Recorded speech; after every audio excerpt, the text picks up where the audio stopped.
क्या high voltage transmission line किसी व्यक्ति को अपनी ओर खींच लेती है? आज मैं इसी टॉपिक पर बात करने वाला हूँ। देखिए, होता यह है कि जब हाई वोल्टेज कंडक्टर से करंट फ्लो होती है तो हाई वोल्टेज के कारण उस कंडक्टर के चारों ओर के एयर पार्टिकल्स आयोनाइज हो जाते हैं। जैसे किसी शुद्ध पानी के गिलास में नमक डालने पर उस मिक्सचर की कंडक्टिविटी बढ़ जाती है और वह करंट के लिए एक अच्छा मीडियम बन जाता है। ठीक उसी तरह यह आयोनाइज हुई एयर भी करंट के लिए एक अच्छा मीडियम बन जाती है। और अब करंट सिर्फ वायर से ही फ्लो नहीं होती बल्कि इस आयोनाइज हुई एयर से भी फ्लो होती है, यानी कि करंट के फ्लो होने का प्रभावी एरिया बढ़ जाता है। और अब करंट कंडक्टर के चारों ओर किसी पॉइंट सी तक फ्लो होती है। यह पॉइंट इस बात पर निर्भर करता है कि वोल्टेज कितनी हाई है। वोल्टेज और ज़्यादा हाई होने पर यह प्रभावी एरिया और भी ज़्यादा होगा।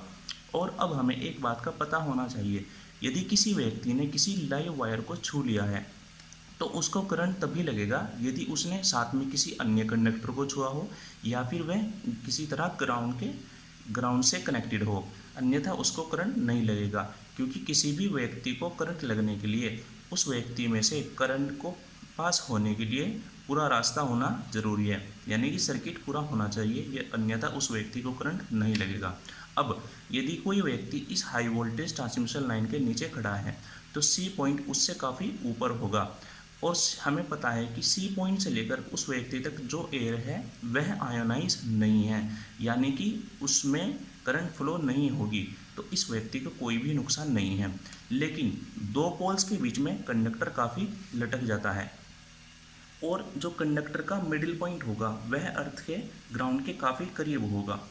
अब फिर भी यह पॉइंट काफ़ी हाइट पर होता है क्योंकि पोल्स काफ़ी ऊंचे होते हैं।